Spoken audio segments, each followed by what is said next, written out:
Okay, so I'm not entirely sure what to do now that most of what I wanted to take care of has been finished. So I guess let's go see what this guy has to say. You see a florid, boisterous man. He's shouting and carrying on like there's a war that's about to come through. Like he's got something lodged in his intestines. Like he's too excited about something to talk in a normal tone of voice. Come on, you gave up there. That looks like you gave up. Ooh, an auction. Maybe we can sell Anna here. What? I'd gut you if you had something to gut, Skull. It must be love. It's love, right, boss? How do I respond to this? Leave it off, you two. I need to ask some questions here. His rapid-fire delivery makes it difficult to understand him. You, sir! You there! You look like you could use something. I'm not quite sure what it is yet, but give me the time. Give me time, and I'll have it figured out on the spot. You need rooms? I've got rooms. You need supplies? I've got supplies. What are you selling? Ah, so you're another place I can sell crap. So you would have been the one that I could have sold crap to. That would have been very good to know earlier. Well, I do have a gold ring I could sell, so I guess it's not completely wasted, but I have some questions for you. Anything you want, friend. Time and words are money, so keep it snappy. Let's see. Do you know of any jobs that need doing? I certainly do, friend. I have a little errand for you to run if you'll take it. It'll net you 50 coins. All you need to do is run this hand-built out down to the print shop and ask Scuffall Pen to print up 100 copies for me. Here, take it. Thanks, I guess. My journal. Done. Okay, so you're just an auctioneer. I'll admit I was hoping for something a little bit more interesting than that, but so be it. So I guess I can finish exploring around here. There's a couple of things I want to look at. All right. Before I do too much. So, actually, what's down this way? Coffin make upper ward. Yeah, where's this gonna take us then? Wait. What just happened? Hang on. Was that a way to get to pretty much anywhere? Can I just go click over here and... Ooh. Oh dear. Dark alley shivs. Where the hell? Oh! Why am I in the alley of dangerous angles? All right. I mean, it doesn't matter. Hanging on by a thread. Would you give me a hand here? You don't need it. I mean, it doesn't matter because these guys basically can't touch me. Up. Okay. I really wish I had the old UI back. All right. Okay, now, are they quite done? All right. Probably not. Bunch of dirty rat charms. I'm gone. I'm gone. Okay, I've got a full inventory. Throw it onto Morty.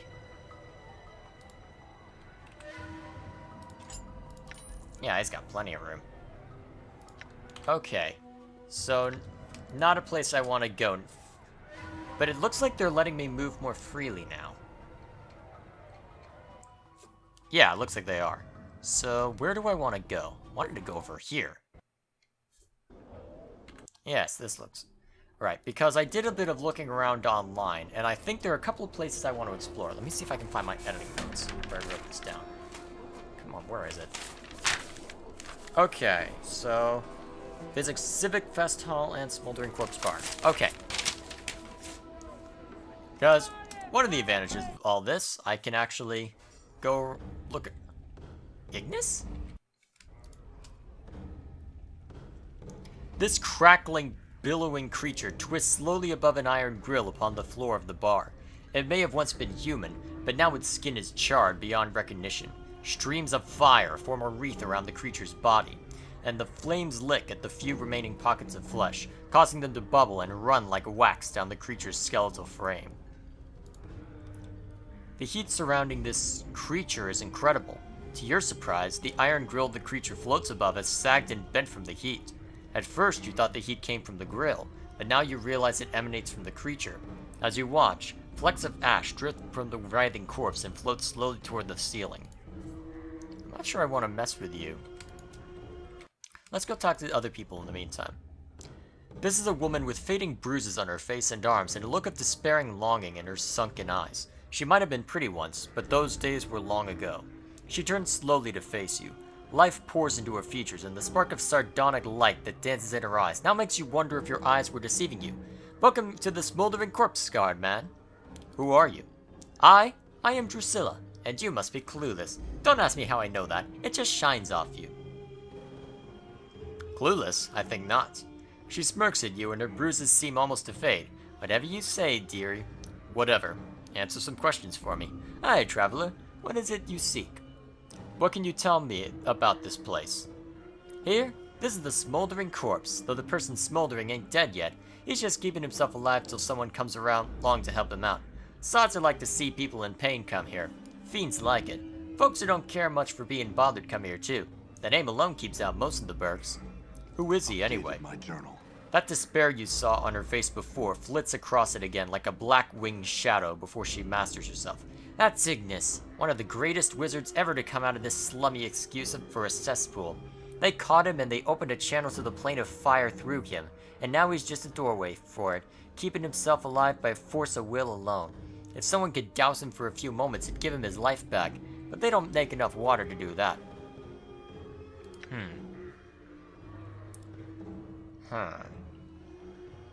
What's your connection to him? Her voice practically throbs with a deep ache. I was Ignis's lover, and he my beloved. He loved the flame more than me, and now he has become the flame. And because I love him, I love the flame. But that's all done with now. Now I wait for him to douse himself. I sell what little I have just so I can be near him. I understand. I'm gone. I'm not sure what to make of that, because it looks like I can use my decanter to set him free, but at the same time, do I really want to? I mean, this guy did burn a decent portion of sigil. I mean, it might be interesting to see just from a... You know what? It's interesting from a story perspective. We'll... Quick save. Actually, we'll create a backup save. We'll go that far. Let's see. Where's my backup? I'll use this, just in case this doesn't work out. The thing makes no response. Okay.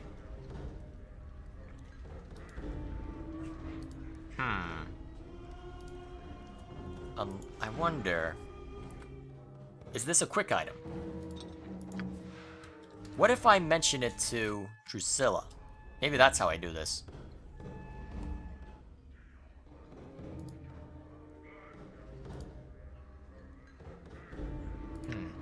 What about this decanter?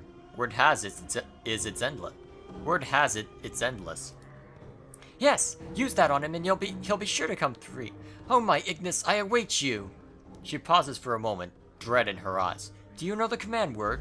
Not yet. Then go find it, I implore you. She tugs on your sleeve. Her eyes have taken a frantic sheen of madness. I will. Farewell. Command word? What do they mean by command word? So there's more to this decanter than just what would seem? Interesting. Meanwhile, let's see what the other guys are. You look invisible. You see a soft-looking man with a gentle, fair-shaped, far-staring eyes. He dresses in supple leather clothing and carries various implements of use and destruction about his body, such as ropes, spikes, tinderboxes, and empty vials of air. He looks half gone, literally. There's an insubstantiality to his existence, as if his essence had been partially leached away. He focuses those eyes on you, and suddenly you find them gripping and... determined. Greetings to you, O Seeker.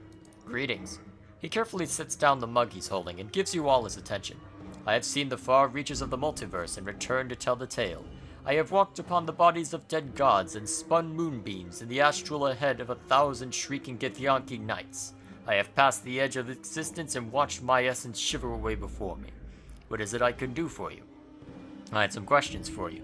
Perhaps I have answers for you. Speak, and I shall tell you.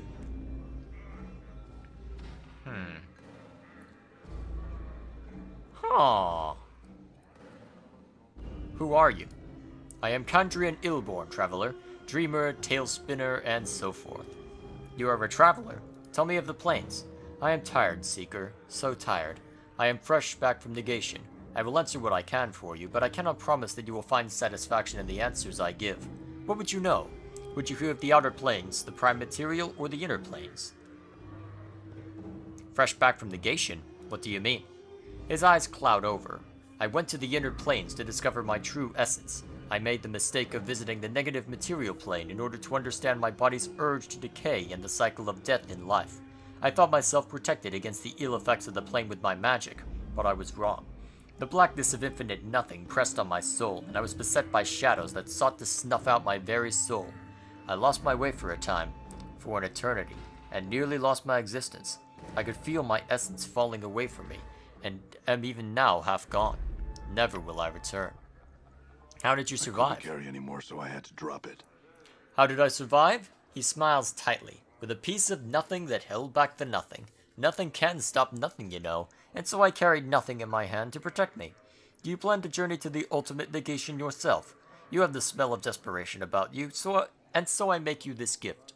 Hold it in your hand when the shadow presses in, and it should protect you and your friends somewhat should they remain close to you. He passes you a small black token that looks as if it has no dimensionality to it at all. Thanks. Tell me more of the planes. Tell me of the outer planes. Now, the outer planes, where should I start? Do you know the cardinal rules of the planes, on which all others are based? Do you know about the composition of the outer planes? Do you know of the Great Ring and its division of our hearts? Do you know of the individual planes? Each of these lead to the next, and so it is best to start from the beginning. Tell me of the composition of the planes. The outer planes are created of and by belief in thought and faith. They take their imagined form from the prime material plane, shaped into forms that stagger the imagination, built by the accumulation of belief. Belief creates the planes. Belief is power here. Change belief, and you can change the nature of reality. The creatures that are born here, the plane-born, like the fiends and celestials, are truly born of the thoughts and concepts of mortals. They each express some sort of ideal, and the more powerful the ideal, the more powerful the being. Thus, the being that symbolizes love is one of the strongest of all. Go on. That's why the powers, gods some call them, live out here. This is where all the faith in them comes. This is where they are at their most pure and most strong. Their realms are extension of their very beings, manifestations of their godly essence, all of it informed by beliefs. So the composition of the planes is belief? Tell me of the Great Ring now. I just realized my dad's messing with an instrument. I should probably close the door. Hopefully none of that's getting picked up. Among the loose unity of planewalkers, we conceive of the infinite outer planes as a ring surrounding the plane of ultimate neutrality, the Outlands. The spire atop which Sigil sits is in the center of the Outlands. The further one travels away from the spire, the less neutral the plane grows, until it spills into the neighboring planes. Each of these planes impinges on the Outlands, spinning themselves into law and chaos, good and evil. The Great Road marks the demarcations between the Outlands and the gate towns that spring up around the gates to these planes. Beyond the gate towns lie the hinterlands, uncharted territory that is lost to history, that loses thought. Danger lies in the hinterlands. The outer planes differ by morality, not substance. For you, we'll divide the planes into 3 sets: the upper planes of good, the lower planes of evil, and the boundary planes of neutrality. These are then divided further by law and chaos, with the Outlands in the middle. Which of these interest you? So this seems very much to be built on the alignment system. I wonder, at the same time, it is a useful system for pretty much anything. And it's interesting to talk about, so it seems like they've built that into the lore. Seems like whoever created the planes built it into the lore itself. Interesting. Okay, let's talk about the upper planes first. Of the upper planes, there are the neutral planes, the lawful planes, and the chaotic. What would you know? The neutral upper planes contain the Beastlands, a place of neutrality and good, with a slight tinge of chaos, where the animals rule in the eternal noon and night. They hold Bitopia, twin paradise of industry and labor, where all work toward the good of all, and Elysium, the sweet plane of goodness and calm I have ever come across. Alas, right now I am not well enough to enjoy any of their restorative effects. What would you hear of now? Kandarian gives a small shudder. I am not the best person to speak of the planes of law, for the innate structure and ultimate pattern they impose frighten me. I steer clear of them because I value my individuality more than I value the knowledge they'll bring me. They include regimented Arcadia, nearest of the good plains to the unbending order of Mechanus and Mount Celestia, home of the Archons, and island in the Silver Sea. Jeez, how much is there to this world? Sheesh! The Chaotic. These are where I feel at home, though I steer clear of Eastgard for the most part. The endless battles and tests of metal among the floating earthbergs of the plain don't do much for my disposition. Arborea, though. The mountains are taller, the air clearer, the rivers pure, and the game larger than anywhere else. I assume he means hunting, right? It is a true paradise, a place where passions run high and the wine never ceases to flow. When I have recovered enough of my wits and myself, when we have done with the outer plains, you should ask me of the inner, and I will describe my journey to you. I will return to Arborea's bowers and glades and lose myself for a time. Let's see what the lower are about. Like the upper planes, the lower planes are divided into lawful, neutral... Oh, they're reacting to how... Ooh, I like this. They're reacting to what I've asked before. Nice. Each of them varies in terms of horrors and what those horrors do to a traveler's spirits, and all of them are best avoided. Which of them would you like to hear of? The neutral planes, eh? They're vile and barely understandable, and they're more insidious on their own than you could ever imagine. Take Jahana, for example. 4 volcanoes in stages of dormancy floating in an infinite void, each of them somehow alive, and each of them haunting your soul by whatever means they can get.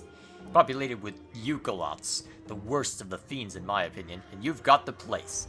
The plane of ultimate evil, at least that's what they call it, is the Grey Waste, a no place that drains color from your body and spirit, stealing away even your apathy, and it's the site of the worst battlegrounds in the war down there.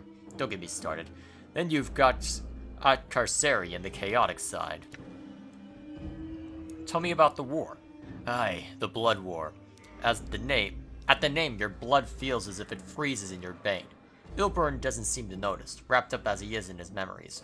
2 armies of fiends smashing together pointlessly across the lower plains, slaughtering mindlessly in the name of law and chaos.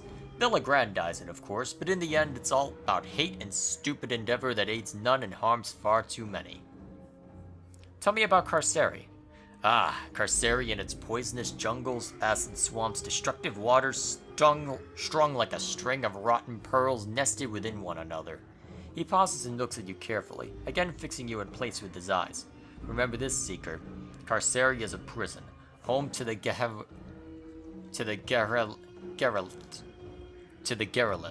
one of the most dangerous types of fiends there is. The strength of the prison is the strength of the captor, as strong as the prisoner lets it be. Destroy the prison keeper, and a body can escape the Red Prison. There is almost no other way out, not when the gates close themselves against you and watch you spin off into the vast space surrounding the orbs. Be wary of Carceri, traveler, for its bonds can be greater than flesh. Updated my journal. Let's see, that's the neutral. Let's see lawful. As much as I detest the order of the lawful upper planes, at least they present a modicum of goodness. Their lower planar counterparts, though.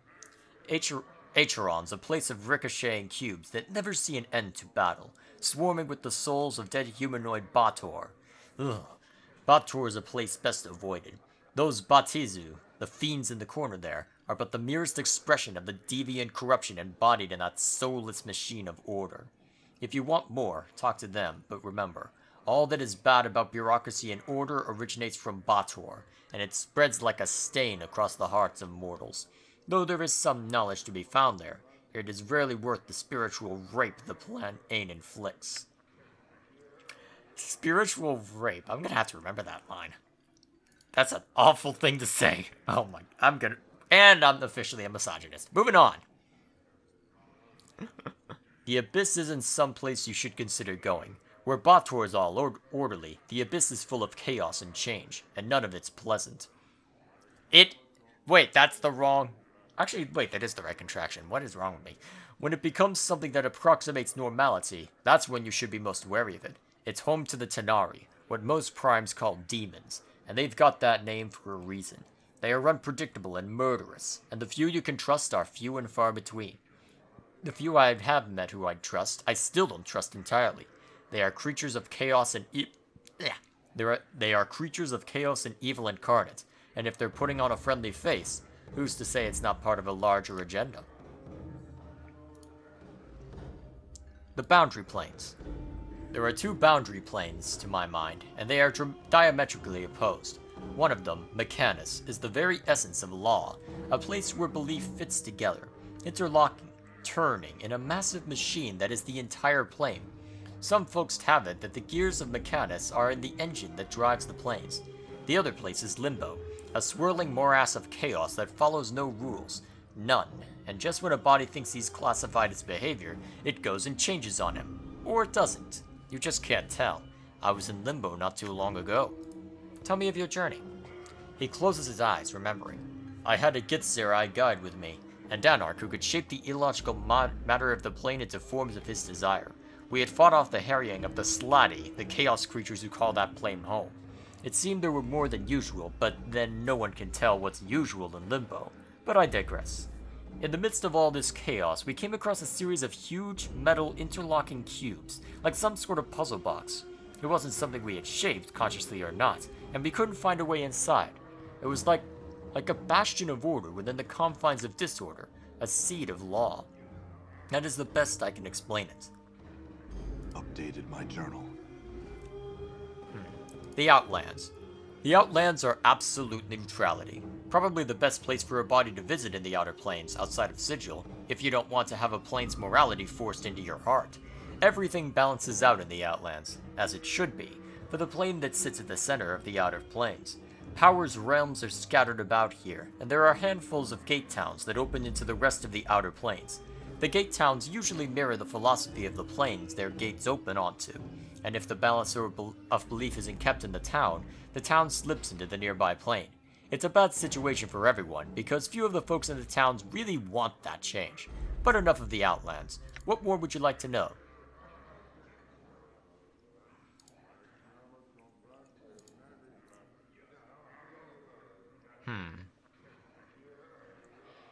What are you doing? I? Okay. I am fresh back from negation. Okay, so I've seen this again. Is there anything else that I can really... Tell me of the inner planes. He sighs, as if this reminded him of his bone-deep weariness. Think of the inner planes as a globe. On the top pole, you have the positive material plane. On the bottom, you have the negative material plane. The negative... Okay. Sorry, I lost my place. Remind me to tell you of the negative. His eyes turn inward to some private horror. From the interaction between the two springs all of the urge for existence and non-existence, death and life, actuality and nothing.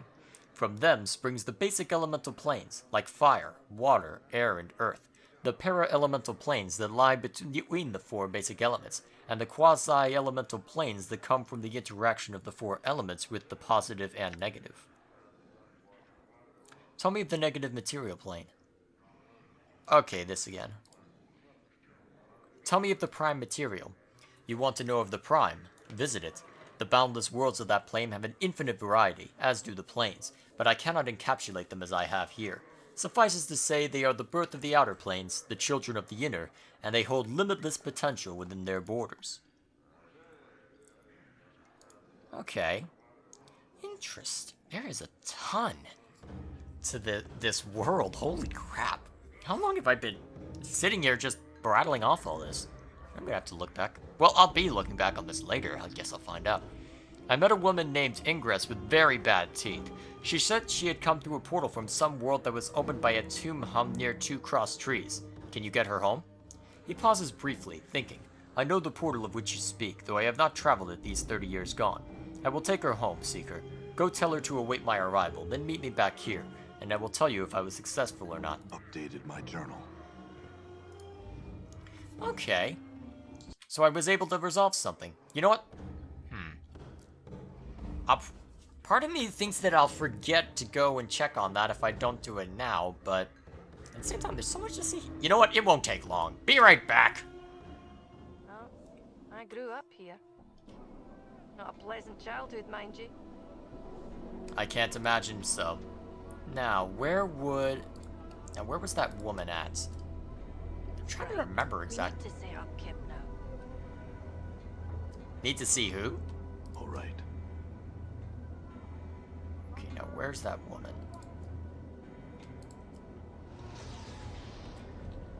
Is that her?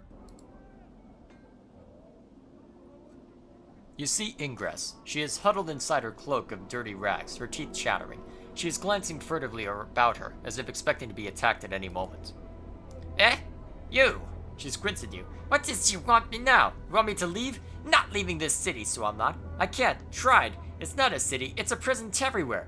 Ingress, I found someone who can take you back to your home plane. Ingress falls silent. I want to go. Want to leave this place. His name is Kandrian. He should be along shortly to help you. Trust him, alright? Ingress says nothing, merely nods quietly, her teeth chattering inside her mouth. I'll go back and meet Kandrian at the Smoldering Corpse bar and make sure everything turned alright. Be strong, Ingress. Updated my journal. Alright, how's that been taken care of? I don't know if it... Oh dear, there's so much to this place. God. Oh wait, I didn't even think about what had been left behind. Oh crap. Alright, let's hope that the item that was given to... Shoot!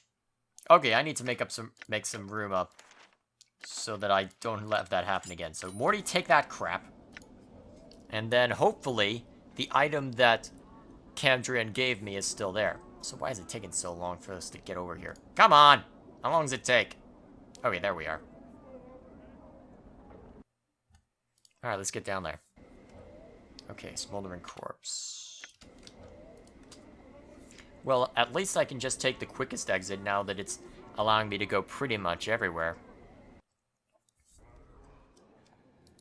Oh good, it's still there.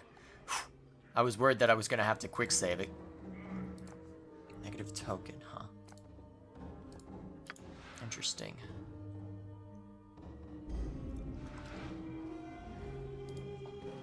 Kandrian stands as you approach him. The Toothed Woman wanted you to have these, he says, holding out his hand. She wanted to express her thanks, even out the balance book as it were, and be done with the damn thing. In the palm of his hand are Ingress's dancing teeth, and he smoothly deposits them into your hand. Enjoy them, Seeker. Updated my journal. I got her teeth? I can use them as crush... What? Wait, this is a weapon that What? What the hell? You mean I can just give these to Morty and he can use them as a weapon? Hey, come on. Hey, hey, hey, hey, hey, hey, come on. What the hell? I mean, it's more powerful, so I appreciate that he'll actually be able to land hits now, but... What the hell?